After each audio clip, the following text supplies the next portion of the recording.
ஆலக்காடு என்னும் அழகிய கிராமத்தில் இருந்து புறப்பட்ட அறிவியல் பொக்கிஷம் டாக்டர் ராஜ்குமார். உழைப்பாளிகளாலும் தொழிலாளிகளாலும் நிறைந்த ஆலக்காட்டில் ஒரு விவசாயியோட துணையாக எப்போதும் இயங்கிக் கொண்டிருக்கிற இதயமாக இருக்கக்கூடிய அன்பு சகோதரிக்கும் அவருடைய குடும்பத்தினருக்கும் வாழ்த்துக்களை தெரிவித்துக் கொள்கிறேன். இந்த நேரத்தில் நீங்கள் எல்லோரும் செய்ய வேண்டிய ஒரே காரியம் நன்றாக கைகளை தட்டி பாராட்டுவதுதான். பாராட்ட வேண்டும் என்று அன்போடு கேட்டுக்கொள்கிறேன். உண்மையிலே MS சுவாமிநாதன் ரிசர்ச் ஃபவுண்டேஷன் இன்னைக்கு இந்தியாவுடைய யுனிசெஃப் என்று சொல்லலாம். அப்படிப்பட்ட ஒரு அற்புதமான ஒரு மிகப்பெரிய நிறுவனத்துடைய விஞ்ஞானியாக பணியாற்றி கொண்டிருக்கிறார். இன்னொரு பக்கம் நம்ம பார்த்தோம்னு சொன்னா நம்ம அறிவொளி இயக்கத்தை பற்றி பேசிக் கொண்டிருந்தார்கள். அறிவொளி இயக்கம் கண்டெடுத்த முத்து என்று நாம் நிச்சயமா சொல்லலாம். கவிஞர் முத்துநலவன் அவர்கள் இருக்கும்போது நாம் அதை பற்றி பேசக்கூடாது. ஏன்னா அப்படிப்பட்ட தலைவர்கள் இருக்கிறாங்க.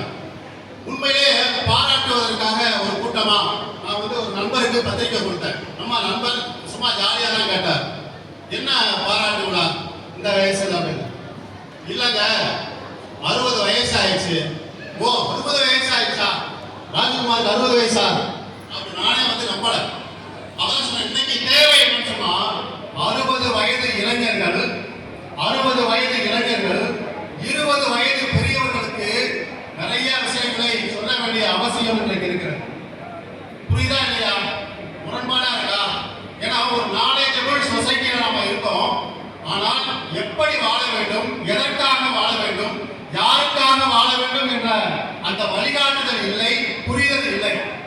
ஜாதியின் பால், மதத்தின் பால், மொழியின் பால் உணர்ச்சியால் ஈர்க்கப்பட்டு முரண்பட்டு நிற்கக்கூடிய ஒரு சமூகத்தில் ஒரு இளைஞர், ஒரு 21 வயதான இளைஞர் அறிவொளி இயக்கத்துக்காக படி படி படி என்று சொன்ன வீதியாக சொன்னவர் டாக்டர் ராஜ்குமார்.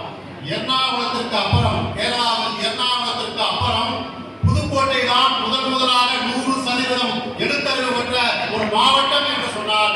அதற்கு சொந்தக்காரர் டாக்டர் ராஜ்குமார். ராஜ்குமார்னா சொன்னா அவருக்கு பின்னாடி இருக்கக்கூடிய மிகப்பெரிய ஆளுமைகள்லாம் இருக்காங்க. இதோ MP தோழர் அங்கே உட்கார்ந்திருக்கார், விவேகானந்தன் அவர்கள் உட்கார்ந்திருக்கிறார், இதோ முத்துநலவன் அவர்கள் உட்கார்ந்திருக்கிறார். அங்க பின்னாடி கண்ணம்மா என்ற ஒரு போராளி, சமூக போராளி உட்கார்ந்திருக்கிறாங்க. இது அவர் செஞ்ச விஷயம். இன்னொரு விஷயம் என்ன சொன்னா, இந்த அறிவொளி இயக்கம் என்கிற ஒரு மிகப்பெரிய இயக்கத்தை நடத்தியதே யாருன்னு சொன்னா தமிழ்நாடு அறிவியல் இயக்கம். அறிவியல் மக்களுக்கு, அறிவியல் நாட்டிற்கு, அறிவியல் சுயசார்பிற்கே என்று சொன்ன ஒரு இயக்கம். ஆத்ரேயா போன்றவர்கள் இந்தியாவுடைய 10 பொருளாதார மேதைகளில் மிகச்சிறந்தவர், ஒரு இடதுசாரி இயக்கக்கூடிய தலைவர்களில் ஒருவர். ஆத்ரேயா அவர்களோடு பழகியவர். இப்ப அங்க உட்கார்ந்திருக்காரு டாக்டர் ராஜ்குமார் அவர்கள். இதோ டாக்டர் நாராயணமூர்த்தி அவர்கள் இந்தியாவுடைய மிக முக்கியமான வேளாண் அறிஞராக இருக்கக்கூடியவர். இதோ பொருளாதார புள்ளி விவரத்தினுடைய மிகப்பெரிய பொக்கிஷமாக இருக்கக்கூடிய டாக்டர் கோபிநாத் உட்கார்ந்துருக்கிறாங்க. டாக்டர் சுஜனா போன்றவர்கள் உட்கார்ந்துருக்காங்க. இவர்கள் எல்லாம் பாத்தீங்கன்னா தமிழ்நாட்டுடைய அரசாங்கத்துக்கு வழிகாட்டக்கூடியவராக இருக்காங்கன்னு சொன்னா ஆத்ரேயா சாதாரணமா ஒருத்தர் பொருளாதார பட்டம் வாங்குவது சாதாரண விஷயம் இல்ல. அவர்கிட்ட பொருளாதார பட்டம் வாங்கின ஒரு இவர்தான் டாக்டர் ராஜ்குமார் அவர்கள். அதே மாதிரி அவரு ஏழை எளிய மக்கள் எங்கெல்லாம் துயரப்பட்டார்களோ அங்கெல்லாம் அவர் இருந்தார். அவருக்கு ஒரு கொள்கை இருக்கு. அவருக்கு ஒரு சிகப்பு நட்சத்திரம் வழிகாட்டிக் கொண்டே இருக்கிறது. அந்த வழிகாட்டுதல்படி நடந்து கொண்டே இருக்கிறார். அறிவொளியில் படிக்கவில்லை, படிக்க வைத்தார். அறிவியல் இயக்கத்தில் யாரெல்லாம் எங்கெல்லாம் கேள்விகள் கேட்க வேண்டுமோ கேள்விகள் கேட்க வைத்தார். கஜா புயல் வந்தபோது முதல் நாளில் நாங்கள் அன்னவாசல் பக்கத்தில் இருக்கிற ஒரு கிராமத்தில் இருந்தோம். எதுக்காக இருந்தோம்? இன்றைக்கு ஒரு நரபலி நடந்திருக்கிறது. ஒரு மாநிலத்துல 2 வயது குழந்தையை ஒரு ஆசிரியர்கள் உட்பட 5 பேர் நரபலி கொடுத்திருக்கிறாங்க. அதே சம்பவம் அன்னவாசல் பக்கத்திலே நடந்தது. கஜா புயலுக்கு முதல் நாள் காற்றின் திசைவேகம் அதிகரித்துக் கொண்டே இருக்கிறது. ஆனால் ஏன் நரபலி நடந்தது என்ற அதை ஆய்வை கண்டுபிடிக்க வேண்டும் என்ற அந்த துரித பணியில் டாக்டர் ராஜ்குமார் அவர்கள் இருந்தார்கள். இது போன்ற மூட நம்பிக்கைகளை ஒழிக்கக்கூடிய ஒரு இயக்கமாக திகழ்ந்த அறிவியல் இயக்கத்துடைய முன்னணி வீரராக இருந்தார்.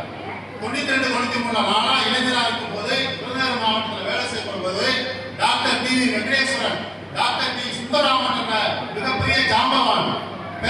மாடசாமி, பேராசிரியர் சசிதரன் போன்றவர்கள் இவர்களாம் அவர்களோடு சேர்ந்து இந்த அறிவியல் இயக்கத்தை வளர்ப்பதற்காக அவர் இந்த குறிப்பாக கிழக்கு மண்டலத்தில் அறிவியல் இயக்கம் என்ற அடையாளம் என்று சொன்னால், குளிர் பத்திரிகை என்று அந்த பத்திரிகை அடையாளம் இருக்கிறது என்று சொன்னால் அதற்கு காரணகர்த்தாவாக இருந்தவர் டாக்டர் ராஜ்குமார். இந்த பக்கம் எந்த ஊருக்கு போனாலும், தஞ்சாவூர், திருவாரூர், நாகப்பட்டினம் எந்த ஊருக்கு போனாலும் உடனே வந்துடுவார் ராஜ்குமார், வந்துடுவார் மண்டல ஒருங்கிணைப்பாளர். அதே மாதிரி தமிழ்நாடு அறிவியல் இயக்கத்துடைய மாநில மையத்தில் ஒரு முழுநேர ஊழியராக பணியாற்றினார். பொது வேலையில் ஒருத்தர் இறங்கினால் நாசமா போவாங்க, கெட்டு போவாங்க அப்படின்னு சொல்றவங்களுக்கெல்லாம் ஒரு பதிலை கொடுக்கக்கூடிய அந்த விதமாக அந்த பாராட்டு விழாவை நான் பாராட்டுகிறேன். பொதுப்பணியில் ஈடுபடக்கூடிய சொத்து தான் அரங்கத்தில் இருக்கக்கூடிய மாபெரும் சொத்து. இங்க பாருங்க, எவ்வளவு பெரிய பிரமுகர்கள்லாம் இங்க உட்கார்ந்துருக்கீங்க, எவ்வளவு பெரிய அறிஞர்கள் உட்கார்ந்துருக்கிறீங்க, மாநில கூட உட்கார்ந்துருக்கிறாங்கன்னு சொன்னா அது பொதுப்பணியில் ஈடுபட்டவர்களுடைய விதைத்த விதை எப்போதும் வீண் போவதில்லை என்ற அந்த விஷயத்தை சொல்றார். தொடர்ந்து நீங்க பாத்தீங்கன்னா தான்சானி அவர் யாருக்காக பாதுகாப்பான விவசாயிகளுக்காக போராடி இருக்கார். எண்டோசல்பான்ங்கிற ஒரு சொல்றது மருந்தால் நிறைய விவசாயம் கெட்டு போயிருக்கிற ஒரு ஆய்வை தமிழ்நாடு அறிவியல் இயக்கம் செஸ்டாண்டர் அமைக்கப்பட்டது. அதுக்கு ஒரு காரணமா இருந்தார். பல ரகசியங்களை நம்ம சொல்ல முடியாது. தூத்துக்குடியில் மண்ணை எடுத்துட்டு, தூத்துக்குடியில தண்ணீரை எடுத்துட்டு ஆய்வு செய்யறதுக்கு பல நிறுவனங்களுக்கு போனோம். ஒரு ஆய்வு கூட இதா எங்க இருந்து வரீங்க, தூத்துக்குடி மண்ணா வேண்டாம், தூத்துக்குடி தண்ணியா வேண்டாம் அப்படின்னு சொன்னாங்க. ஆனால் அந்த மண்ணுக்கும் அந்த தண்ணீருக்கும் ஆய்வு செய்வதற்கு உதவி செஞ்சார். இன்னைக்கு அவர் நிறுவனம் தடை செய்யப்பட்டிருக்கிறது என்று சொன்னால் தமிழ்நாடு அறிவியல் இயக்கத்துடைய ஒரு ஆய்வு மிக முக்கியமானது. அந்த ஆய்வில் அவருக்கு பங்கிருக்கிறது.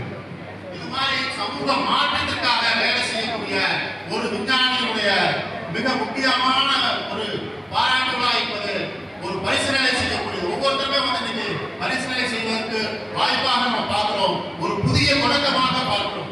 நிச்சயமாக புதுக்கோட்டை புத்தக திருவிழா பற்றி சொல்லணும். இங்க ஒருத்தர் உட்கார்ந்துருக்காரு, அமைதியாக ஒரு சட்டமன்ற உறுப்பினர் ஒரு 2 மணி நேரம் உட்கார்ந்துருக்காருன்னு சொன்னா அவருடைய முக்கியத்துவத்தை நம்ம உணர வேண்டும். புதுக்கோட்டை புத்தக திருவிழாவில் நடத்துறதுக்கு ஒரு காரணமாக ஒரு தூண்டுகோலாக இருந்தவர் அவர் தான். புதுக்கோட்டை இந்த மாதிரி புத்தக திருவிழா நடத்த மாட்டீங்களா, நீங்க நடத்துங்க, நாங்களாம் ஆதரவு தரான்னு சொன்னாங்க. அதே மாதிரி புத்துணர்வு போன்றவர்கள், கவிஞர் தங்கமூர்த்தி அவர்கள் தலைமையேற்றார். அதே மாதிரி வீரமுத்து போன்றவர்கள், மணவாளன் போன்றவர்கள் இந்த புதுக்கோட்டை புத்தக திருவிழா அரசோடு சேர்ந்தும் தனியாகவும் நம்ம மிகப்பெரிய வெற்றியை அடைந்திருக்கிறோம் சொன்னால் அதில் அவருடைய பங்களிப்பு இருக்கிறது. ஏன்னா புத்தக திருவிழாங்கிறது ஒரு கூட்டு முயற்சி, அதுதான் நிறைய நடந்திருக்கு. இந்த பாராட்டு விழா என்பது அடுத்த பணியினுடைய தொடக்கம். அடுத்த சமூக பணிக்கு ஒருத்தர் மீண்டும் தயாராக இருக்கிறார். மீண்டும் அவரை இந்த சமூகம், இந்த இயக்கம் அழைத்துக் கொள்ள தயாராக இருக்கிறது. வாழ்த்துக்கள் டாக்டர் ராஜ்குமார் அவர்களுக்கு, வாழ்த்துக்கள். நன்றி.